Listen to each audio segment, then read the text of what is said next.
کہ اللہ کریم قرآن مجید میں ارشاد فرماتا ہے سورہ آل عمران میں ان الدین عند اللہ الاسلام، فرما اللہ کے نزدیک جو پسندیدہ ترین دین ہے وہ دین اسلام ہے۔ دنیا کے اندر بڑے ادیان ہیں، دنیا کے اندر بڑے مذاہب ہیں، لیکن ان تمام مذاہب سے اعلیٰ مذہب اسلام ہے۔ ان تمام ادیان سے سب سے بہترین ہر اعتبار سے جو عمدہ اور اعلیٰ ہے وہ دین اسلام ہے۔ اسلام کا مقابلہ کوئی نہیں کر سکتا، نہ آدم علیہ السلام سے لے کر آج تک کوئی کر سکا ہے، نہ کرے گا۔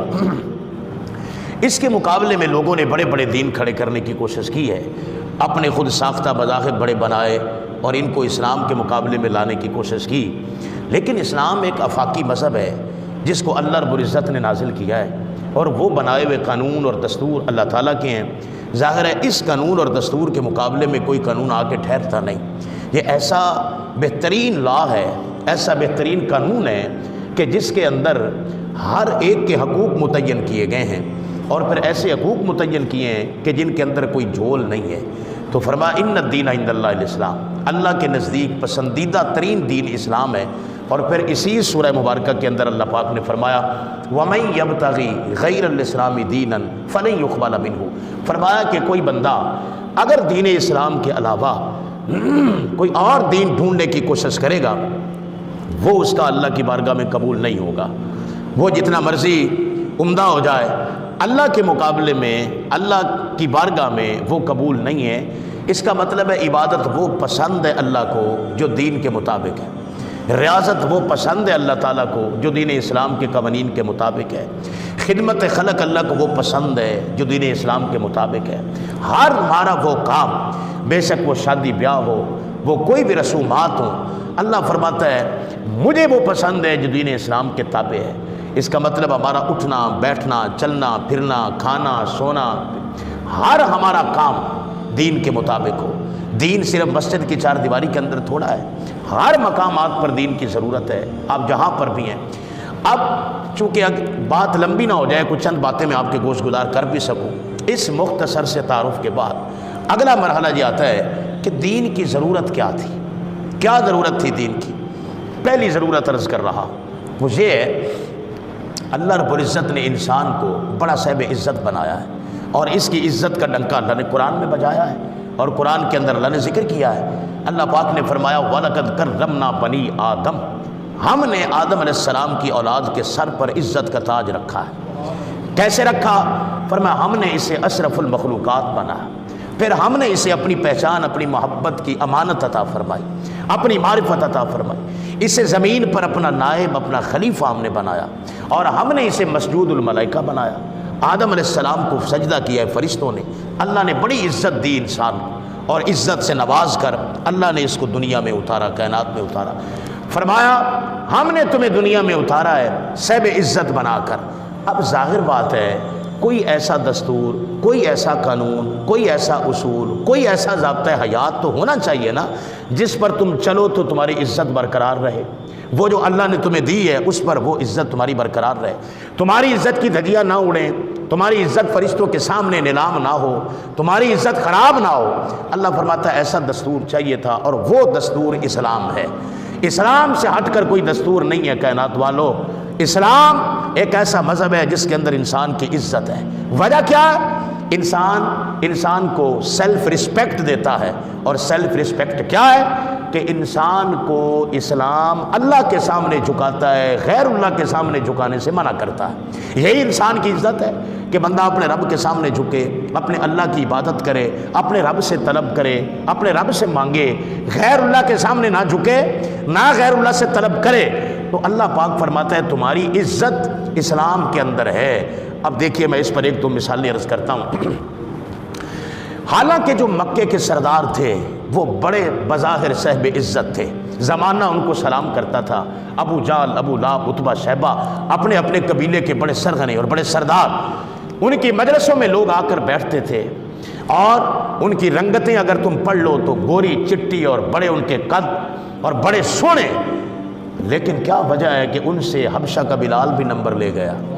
کیا وجہ ہے کہ حالانکہ حبشہ سے چل کر آئے، بلال غلام ہے اور غلام ابن غلام ہے، اور باپ بھی غلام، دادا بھی غلام، سب غلام ہیں، مگر بلال تیرے پاس کون سا گوہر نایاب ہے کہ جب تو آیا تو مکے کے چودھری تیرے سامنے ٹک نہ سکے، مکے کے سردار تیرے آگے آ نہ سکے، مکے کے سردار تیری ہوا کو نہ پہنچ پائے، مکے کے سردار جہاں تو قدم رکھ دے نا تیرا جوتا بلال جہاں لگ جائے، مکے کا چودھری اس مٹی کا مقابلہ نہیں کر سکتا۔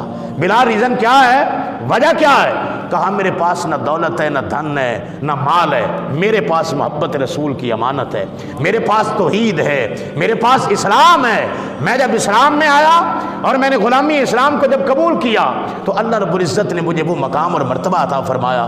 جب مکہ فتح ہوا میرے نبی نے کیسے نوازا ہے اس اسلام والے بلال کو، حالانکہ مکے کے سین میں بڑے بڑے چودھری کھڑے تھے، بڑے بڑے مکے کے سردار کھڑے تھے، آپ اپنے آپ کو منوانے والے سب کھڑے ہیں، اور وہاں حضرت ابو بکر صدیق صداقت کا علمبردار بھی کھڑا ہے، وہاں عدالت کے بادشاہ حضرت عمر بن خطاب بھی کھڑے ہیں، وہاں غنا کا بادشاہ جناب سیدنا حضرت عثمان غنی بھی کھڑے ہیں، وہاں ولایت کا بادشاہ جناب مولا مرتضیٰ مولا کائنات بھی کھڑے ہیں۔ مگر جب اذان کا ٹائم آیا تو میرے آقا نے نہ تو صداقت کو آواز دی، میرے آقا نے نہ عدالت کے علمبردار کو آواز دی، میرے محبوب کا نگاہ انتخاب ٹھہرا تو حبشہ کے بلال پر جا کے ٹھہرا۔ فرمایا بلال آؤ، حضور کیا کروں؟ فرمایا کعبے کی چھت پر چڑھ کے آج اذان سنا، اذان پڑھ، یہ وہی شہر مکہ ہے جہاں تجھے گھسیٹا جاتا تھا، تجھے کانٹوں پہ رگڑا جاتا تھا، تجھے آگ پر لٹایا جاتا تھا، تیرے ساتھ ظلم ہوتا تھا، مگر آج تو بیت اللہ شریف کی چھت پہ چڑھ کے اذان پڑھ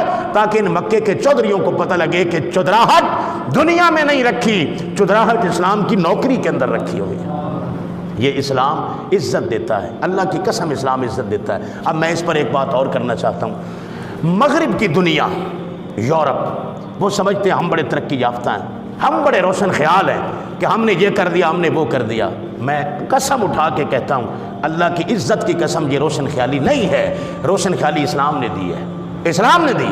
کیسے دی ہے؟ میں اس پر ایک بات عرض کرتا ہوں، خاتون کو ہی لے لیں آپ، عورت کو لے لیں، اسلام کے آنے سے پہلے عورت کی کیا عزت تھی؟ کچھ نہیں تھی۔ اسلام واقعی اسلام کے آنے سے پہلے عورت کو پاؤں کا جوتا سمجھا جاتا تھا۔ ایام مینسز میں، ماہواری کے دنوں میں، پیریڈز کے دنوں میں کفار مکہ خواتین کو گھروں سے نکال دیتے تھے کہ جاؤ تم قابل نفرت ہو، الگ مکان میں رہو، جب تم اس یہ معاملہ ختم ہو جائے پھر آؤ۔ اسلام نے آ کر عورت کو عزت دی ہے، اسلام نے آ کر عورت کو وقار دیا ہے، اسلام نے آ کر عورت کو مقام دیا ہے۔ مغرب نے کیا کیا؟ یورپ نے کیا کیا؟ عورت کو شو پیس بنا دیا، عورت کو کھلونا بنا دیا، عورت کو پورا کپڑا تک نہ دیا مغرب نے۔ یہ تیری روشن خیالی نہیں ہے، روشن خیالی وہ ہے جو حسین کے نانا نے عطا فرمائی، روشن خیالی یہ ہے۔ اسلام نے کہا الجنت تحت اقدام الامہات، اور عورت سے نفرت کرنے والوں یہ روشن خیالی نہیں، فرمایا روشن خیالی محمد عربی نے دی ہے، فرمایا جنت تہاڈی ماواں دے پیراں دے تھلے ہے، اے کملی والے نے روشن خیالی دی ہے۔ فرمایا عورت کا حق مارنے والوں، عورت کو وراثت میں حصہ نہ دینے والوں اور صرف بیٹوں میں جائیداد تقسیم کرنے والوں ہوش کے ناخن لو۔ فرمایا وللنساء نصیب مما ترک الوالدان والاقربون۔ اسلام نے کہا یہ روشن خیالی ہے، تم عورت کا حق مارتے ہو اور اس کو روشن خیالی سمجھتے ہو۔ نہ روشن خیالی یہ ہے کہ جب باپ مر جائے جیسے جائیداد بیٹوں کو تقسیم ہونی ہے بیٹیوں کو بھی جائیداد ویسے دی جائے۔ اسلام نے عورت کو شو پیس نہیں بنایا۔ اور وہ خواتین جو مغرب کی گود میں پلی پڑی ہیں، جن کو پتہ نہیں اسلام کی الف کا، جن کو دین کی دال کا نہیں پتہ، وہ اگر ٹی وی پہ بیٹھ کر اس طرح کی باتیں کریں کہ اسلام نے عورت کو چار دیواری میں بند کر دیا ہے، ترقی تو تب ہوگی جب عورت مرد کے شانہ بشانہ چلے گی، اور نہیں ترقی اس میں ہے۔ اسلام کہتا ہے عورت کو حیا کا درس دو، عورت کو غیرت کا درس دو۔ اسلام یہ کہتا ہے، اسلام نے عورت کو آ کے چار دیواری میں بند نہیں کیا، اسلام نے کہا اسے حیا کا پردہ اڑاؤ، اسے غیرت کا لباس پہناؤ، اسے غیرت کی چادر میں اوڑھو۔ وجہ کیا ہے؟ فرمایا وجہ یہ ہے کہ اس کی گود میں اسلام کا مستقبل پرورش پاتا ہے، اس کی گود میں اسلام کا مستقبل پلتا ہے۔ جس کو ماں کی گود سے حیا کی گھٹی نہ ملے، جس کو ماں کی گود سے حیا کا درس نہ ملے، جس کو ماں کی گود سے اللہ کی لوری نہ سنائی جائے، مجھے بتائیں وہ کل کلام بڑا ہو کے جہاد کے لیے تلوار کیسے پکڑ سکتا ہے؟ ہاں اور وہی بن سکتا ہے اسلام کا محافظ جس نے عزت والی گود میں پرورش پائی ہے، جس نے غیرت مند ماں کا دودھ پیا ہے۔ تو اسلام نے آ کر عورت کو عزت دی ہے، اسلام نے عورت کو شو پیس نہیں بنایا۔ اسلام نے کہا اے عورت تیری عزت زہرا کی غلامی میں ہے، اسلام نے کہا تیری عزت سیدہ ام المومنین حضرت عائشہ الصدیقہ رضی اللہ تعالیٰ عنہا کی غلامی میں ہے۔ اگر تو ان کے روپ میں آئے گی فرشتے بھی تجھے دیکھ کر حیا کریں گے، اگر تو ان کے روپ میں آئے گی فرشتے بھی تیرا حیا کریں گے، اور اگر تو حیا کا گھونگھٹ اتار دے گی۔ اسلام کتنا حیا والا مذہب ہے، کتنا غیرت والا مذہب ہے۔ اسلام بے حیا نہیں ہے، اسلام غیرت کی بات کرتا ہے۔ اسلام نے عورت کو کہا کہ جب کوئی تیرے گھر کا دروازہ کھٹکھٹائے تو تو لچکدار آواز میں مت پوچھ کون، نہ قرآن پڑھ کے دیکھیں آپ، سورہ نور پڑھیں آپ۔ اللہ نے فرمایا تیری عورت تیری آواز کے اندر ایسی گرج ہونی چاہیے کہ سامنے جو کھڑا ہے نا وہ تیری آواز سن کر اس کے اندر شیطان وسوسہ پیدا نہ کرے کہ اس عورت کی آواز کتنی خوبصورت ہے، نہیں، فرمایا اسے اس لہجے میں جواب دے تاکہ دوبارہ وہ پوچھنے کی جرت نہ کرے، اور ایسا انداز ہو جو بدتمیزانہ بھی نہ ہو، اسلام کے دائرہ کار میں رہتے ہوئے جواب ہو۔ پھر اسلام کتنا غیرت والا مذہب ہے۔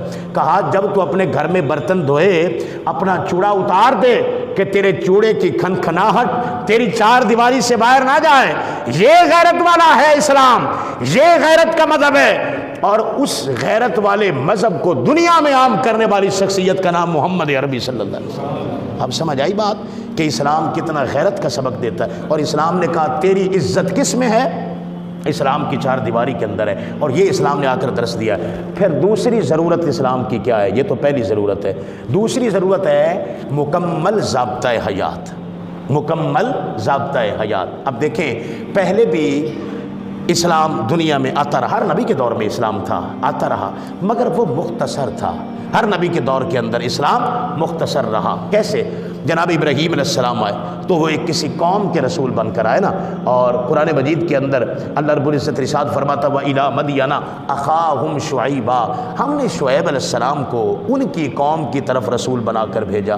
تو اس کا مطلب ہے کہ شعیب علیہ السلام پوری دنیا کے لیے اسلام لے کر نہیں آئے تھے، آپ تو اپنے قبیلے والوں کے لیے، اپنے خاندان والوں کے لیے، جب آپ جس قبیلے میں بھیجے گئے اس قبیلے والوں کے لیے آپ اسلام لائے، آپ پوری کائنات کے لیے اسلام تو نہیں لائے۔ اور اسی طرح وَلَقَدْ أَرْسَلْنَا نُوحًا إِلَىٰ قَوْمِهِ، اللہ فرماتا ہم نے نوح علیہ السلام کو رسول بنا کر بھیجا، إِلَىٰ قَوْمِهِ، ان کی قوم کی طرف۔ آپ بھی اسلام لائے، مگر وہ اسلام پوری کائنات کے لیے ضابطۂ حیات نہ تھا، بلکہ وہ کن کے لیے تھا؟ آپ کی قوم کے لیے تھا۔ آپ اپنی قوم کی طرف رسول بن کر آئے۔ پھر فرمایا وَلَقَدْ أَرْسَلْنَا مُوسَىٰ بِآيَاتِنَا أَنْ أَخْرَجَ قَوْمَكَ، فرمایا کہ ہم نے موسیٰ کلیم اللہ علیہ السلام کو رسول بنا کر بھیجا، ان کی قوم کی طرف رسول بنا کر بھیجا کہ انہیں موسیٰ علیہ السلام ظلمات سے، اندھیروں سے نکال کر نور کی طرف لے جائیں، صرف اس قوم کو جس کی طرف آپ رسول بن کر آئے۔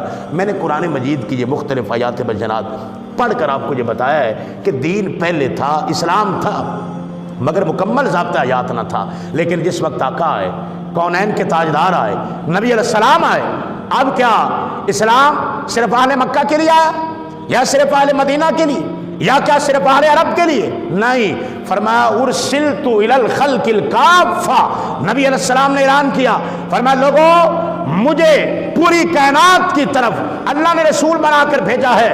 فرمایا مشرق والوں کے لیے اسلام میں لایا ہوں، مغرب والوں کے لیے میں لایا ہوں، شمال والوں کے لیے میں لایا ہوں، جنوب والوں کے لیے اسلام میں لایا ہوں۔ فرمایا کائنات میں جہاں جہاں رب کی ربوبیت کا ڈنکا بجتا ہے ان سب کے لیے اسلام لانے والے کا نام محمد رسول اللہ صلی اللہ علیہ وسلم۔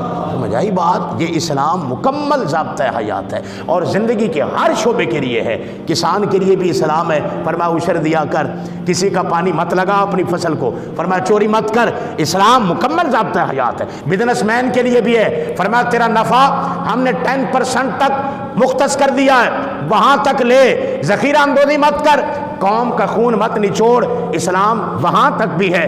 اور اسلام آفس تک، دفتر تک بھی ہے، کہا رشوت کے نوٹ مت گنا کر ورنہ مرنے کے بعد یہ پیسہ تیرے کام نہیں آئے گا۔ اسلام ہے نا، مکمل ضابطۂ حیات ہے۔ گھر کی چار دیواری ہے، فرمایا قو انفسکم واہلیکم نارا، اور بندے تو گھر کا سربراہ ہے، تو باپ ہے، تو شوہر ہے، تیری ذمہ داری کیا بنتی ہے؟ اپنے گھر والوں کو بھی جہنم کی آگ سے بچا، خود بھی بچ۔ نبی علیہ السلام نے فرمایا تیرا بچہ جب 7 سال کا ہو جائے تب کیا کر، اسے نماز کی تلقین دیا کر، میرا پتر مسجد میں چلے، ساتھ رہا، یہ اسلام ہے۔ اور فرمایا جب 10 سال کا ہو جائے تب نہ پڑھے، فَضْرِبُوهُ، فرمایا اسے ڈرانے کے لیے ہلکا پھلکا مار سکتے ہو۔ یہ اسلام کیا کر رہا ہے؟ ہماری تربیت کر رہا ہے کہ تم نے کیسے چلنا ہے۔ مجھے پیدا کرنے والی عزت کے رب کی قسم ہے، اسلام ہر مقام پر جا کے تیری اصلاح کرتا ہے۔ تو نے واش روم میں کیسے جانا ہے، تیرا اسلام تجھے بتاتا ہے کہ تو نے واش روم میں کیسے جانا ہے، تیرا کون سا قدم اندر ہو کون سا باہر ہو۔ اسلام جہاں تک بتاتا ہے جب تو اللہ کے گھر میں آئے، مسجد میں آئے، اور بندے تو نے کیسے جانا ہے، تیرا کون سا قدم اندر ہونا چاہیے کون سا باہر ہونا چاہیے۔ فرمایا جب تو نے کھانا کھانا ہے تو تیرا کون سا طریقہ ہونا چاہیے۔ اسلام بتاتا ہے پہلے ہاتھ دھو، کھانے کا وضو کر۔ کھانے کا وضو کیا ہے؟ ہاتھوں کو دھو اچھے طریقے سے، کلی کر، اپنے ہونٹوں کو صاف کر، پھر کھا۔ اگر تم 2 دوست مل کر کھا رہے ہو ایک برتن میں، اسلام کہتا ہے تب تو نے کیسے کھانا ہے۔ پھر اپنے سامنے سے نوالا لگا، جب تو نے پانی پینا ہے تب کیسے پینا ہے۔ میں کہتا ہوں خدا کی عزت کی قسم، زمانے میں ایسا فعل، ایسا کام کوئی نہیں ہے جس پر تیری اصلاح اسلام نے نہ کی۔ اسلام مکمل ضابطہ حیات ہے، کوئی دنیا میں ایسا کام نہیں ہے۔ اسلام یہ بھی بتاتا ہے تو نے سونا ہے تو کس طرح سونا ہے، تیری کروٹ کیسی ہونی چاہیے۔ کملی والے کو دیکھ، محمد عربی کیسے سوتے تھے، فرمایا تو نے جوتا اتارنا ہے۔ آمینہ کے لال کو دیکھ، جوتا کیسے اتارتے ہیں، تو نے جوتا پہننا ہے۔ آمینہ کے لال کو دیکھ کیسے پہننا ہے، میں نے لباس پہننا ہے نا، لباس میرا ہے، بتاتا اسلام ہے کیسا رنگ ہو کیسا پہننا ہے۔ پر میں دیکھ کملی والا کیسے لباس پہنتا ہے، میرا رب فرماتا ہے اونج نہ پایا کر، اللہ نے بھی سونا لگے گا، کائنات والے نے بھی سونا لگے گا، اللہ نے بھی سونا لگے گا۔ فرمایا کیسے؟ فرمایا محبوب جیسے پہن کے خرام میں ناز کرتا ہے، محبوب پہن کر جیسے مکہ کی گلیوں میں ٹہلتا ہے، آقا نو چٹا لباس پسند سی، فرمایا چٹا پا کر سفید پہن، خواتین کی طرح رنگ برنگے رتے کھٹے نہ پا، اس لیے کہ اسلام مرد اور عورت کے اندر فرق رکھتا ہے۔ ہر چیز کے اندر اسلام ہے میری جان، ہر شے میں اسلام ایسا مکمل ضابطہ حیات ہے۔ تو ضرورت تھی اس امر کی، اس کام کی، کہ اللہ پاک نے فرمایا پہلے بھی دین آتے رہے مگر وہ محدود تھے، اب جو میں نے دین بھیجا ہے وہ مکمل ضابطہ حیات ہے، اس لیے تم اس پر عمل کرو تو اللہ کو بھا جاؤ گے۔